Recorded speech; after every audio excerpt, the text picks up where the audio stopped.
Okay, तो चलिए अपनी कहानी हम फिर से शुरू करते हैं जहाँ से छोड़े थे।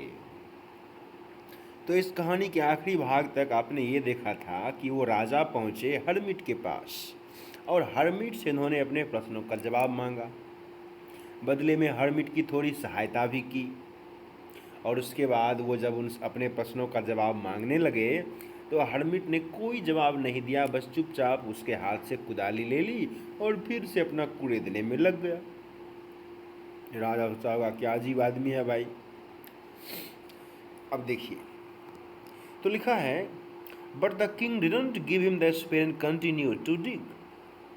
तो राजा ने कुदाली दी नहीं, खोदने में लगा रहा। 1 घंटे बीत गए, दूसरा घंटा भी बीत गया। The sun began to sink behind the trees and the king at last struck the spade into the ground. सूरज भी देखिए बीतने को आ गया। राजा अंत में जमीन पे कुदाली रख दिया और वो कहता है, I came to you wise man for a answer to my questions. मतलब कि महात्मन, मैं आपके पास अपने प्रश्नों का जवाब के लिए आया था। अगर आप नहीं दे सकते हैं तो बता दीजिए, मैं चला जाऊंगा। देखिए अब साधु क्या बोलते हैं, here comes someone running, let's see who it is. मतलब देखो कोई दौड़ता हुआ आ रहा है, चलो देखें वो है कौन। अब देखिए हुआ क्या तब फिर।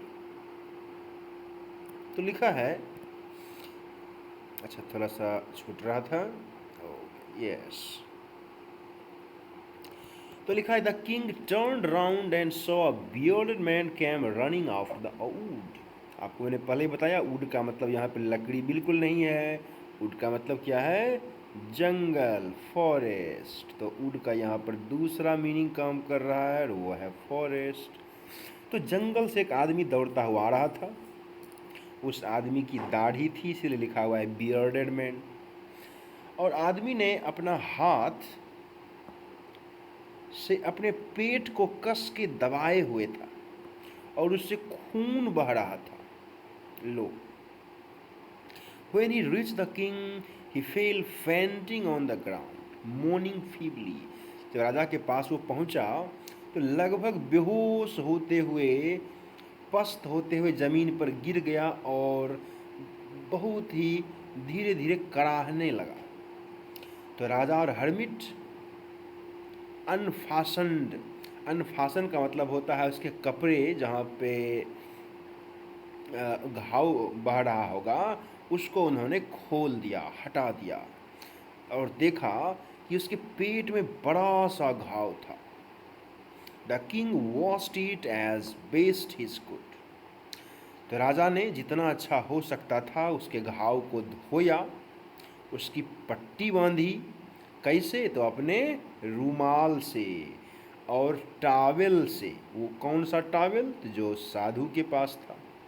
लेकिन खून तो रुक ही नहीं रहा था भाई। राजा फिर से पट्टी को हटाया और उसे, और हाँ उस पट्टी में खून लगा हुआ था पूरा, उसको हटाया, फिर से उसे धोया और फिर से पट्टी बांधी। और जब अंततः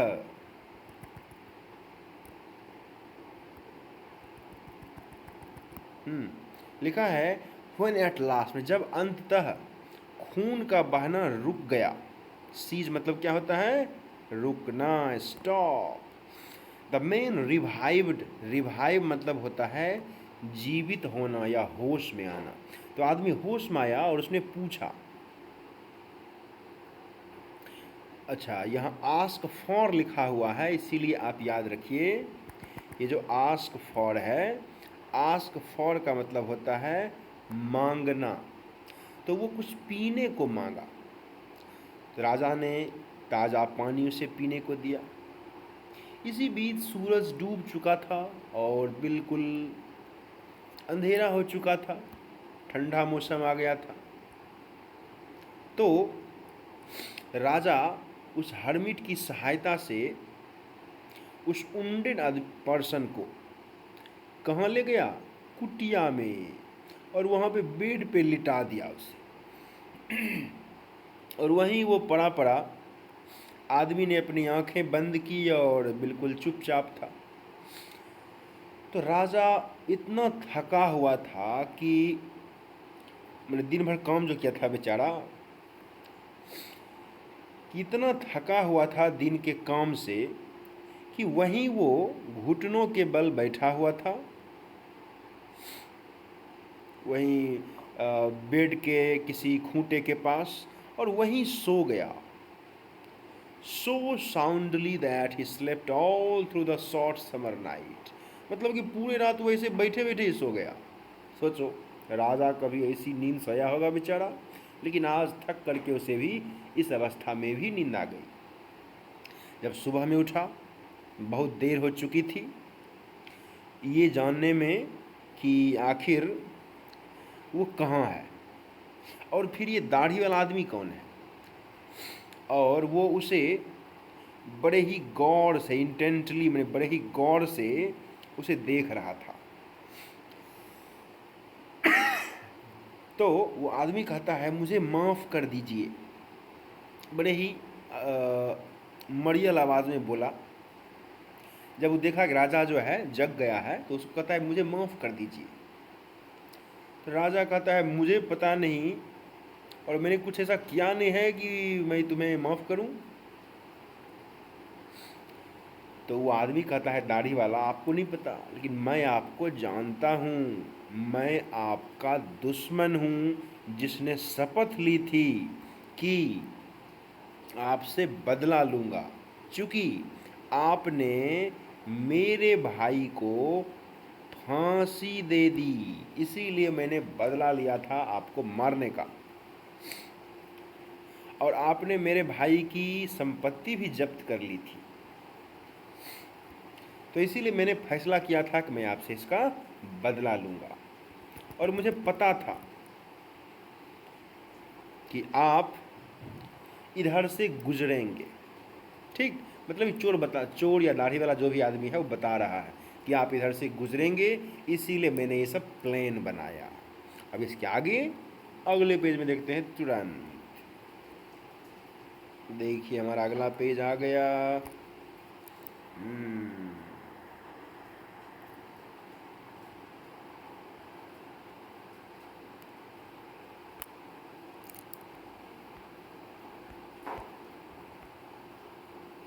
हाँ, देखिए क्या लिखा है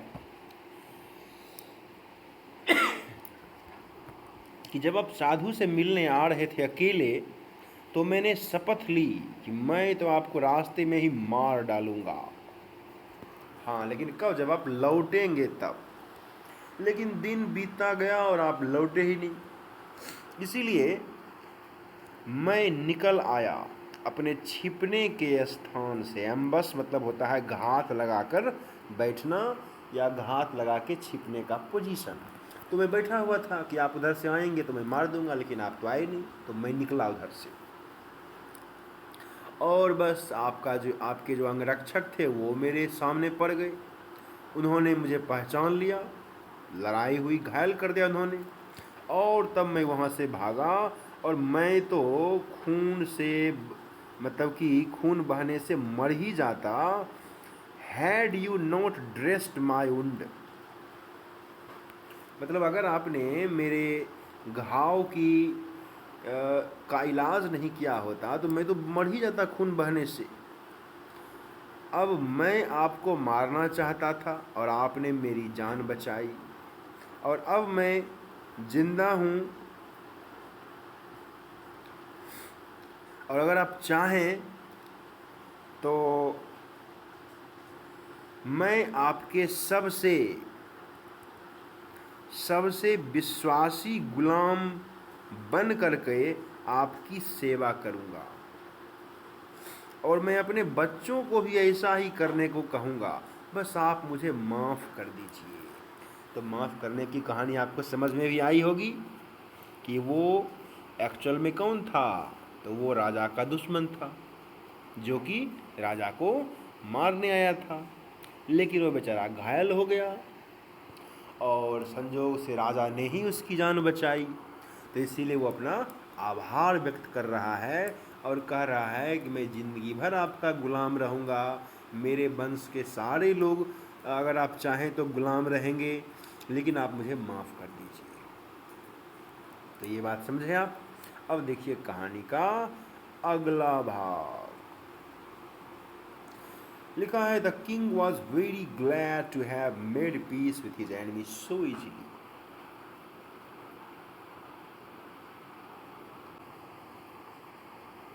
हाँ देखिए, तो राजा बड़ा ही खुश हो गया कि इतनी आसानी से अपने दुश्मन से शांति की बातचीत हो गई, और ऊपर से वो दोस्त भी बन गया। और उसने ना ही उसे माफ़ किया, बल्कि कहा कि वो अपने कुछ नौकरों को और अपने जो वैद्य हैं उन्हें भेज देगा ताकि उसकी देखभाल करें, और इतना ही नहीं, उसकी जो संपत्ति जब्त हुई थी वो सब उसे लौटा दी जाएगी। तो कुल मिला के बिगड़े हुए सारी जो मामले थे वो सॉल्व हो गए। Having taken leave of the wounded man, the king went out into the porch and looked around for the hermit। अब उस wounded मैन से एक तरह से विदा लेकर के वो कुटिया में आया और उस हरमिट को खोजने लगा। तो जाने से पहले उसकी इच्छा थी कि एक बार फिर से अपने प्रश्नों का जवाब मांग लें।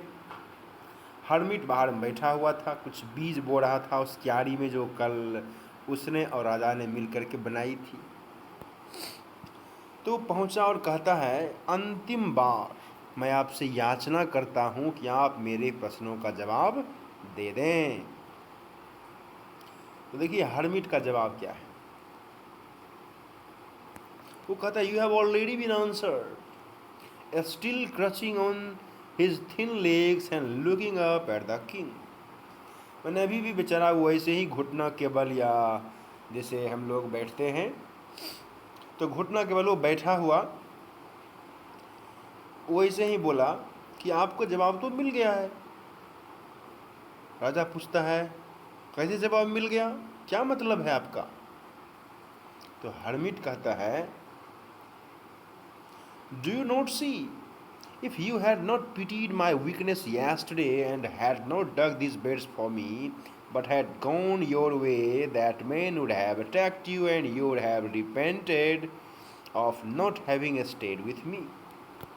अब देखिए हरमिट क्या बोलता है कि अगर तुमने मेरी कमजोरी पर दया करके, ध्यान दीजिए, पिटीड माई वीकनेस मतलब मेरी कमजोरी पर दया करके कल अगर आप रुके नहीं होते, मेरे लिए क्यारी नहीं बनाए होते और आप चले गए होते, तो वो आदमी तो हमला करके आपको मार दिया होता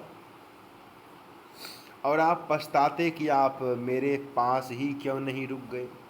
इसीलिए सबसे महत्वपूर्ण समय, द मोस्ट इम्पॉर्टेंट टाइम,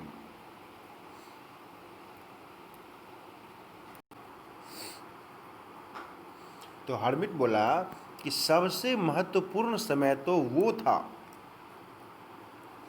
जब आप यहाँ पे मेरे लिए क्यारी बना रहे थे और मैं वो महत्वपूर्ण व्यक्ति था और मेरी भलाई करना आपके लिए सबसे महत्वपूर्ण काम था।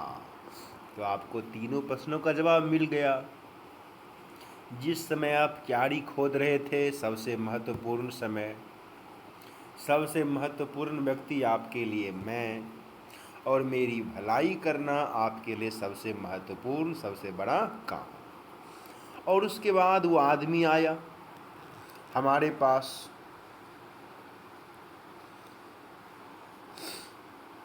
तो सबसे महत्वपूर्ण समय वो था जब आप उसकी देखभाल कर रहे थे। चूँकि अगर आपने उसके घाव को नहीं बांधा होता तो मर गया होता बिना आपसे शांति समझौता किए हुए। इसीलिए फिर वो हो गया सबसे महत्वपूर्ण व्यक्ति और आपने जो उसके लिए किया वो आपके लिए सबसे महत्वपूर्ण काम हो गया। देखिए, यानी कि साधु बाबा 2 एग्जाम्पल दे के समझाए। एक वो क्यारी बनाने वाला एग्जाम्पल और एक उस दाढ़ी वाले आदमी की का इलाज करने वाला एग्जाम्पल। तो कहते हैं देखिए, याद रखिए एक बात, केवल एक समय महत्वपूर्ण होता है और वो होता है अभी का समय, वर्तमान। तो सबसे महत्वपूर्ण समय क्या है? वर्तमान। चूँकि यही वो समय है जब हमारे पास शक्ति होती है, और सबसे महत्वपूर्ण व्यक्ति वो होता है विथ whom यू आर, मतलब जिसके साथ आप हैं। मतलब कि सबसे महत्वपूर्ण समय अभी हो गया, और सबसे महत्वपूर्ण व्यक्ति वो हो गया जो उस वर्तमान समय में आपके साथ है। और चूंकि कोई नहीं जानता है कि he will ever have dealings with anyone else, मतलब कि किसी को पता नहीं है कि फिर वो आगे कब किसके साथ भेंट करे, बातचीत करे। इसीलिए सबसे महत्वपूर्ण व्यक्ति वही है जो तत्काल आपके पास है। और सबसे महत्वपूर्ण काम क्या हो गया कि जो आपके पास है उसके साथ अच्छा बर्ताव करना, उसकी भलाई करना। क्योंकि उसी पर्पस के कारण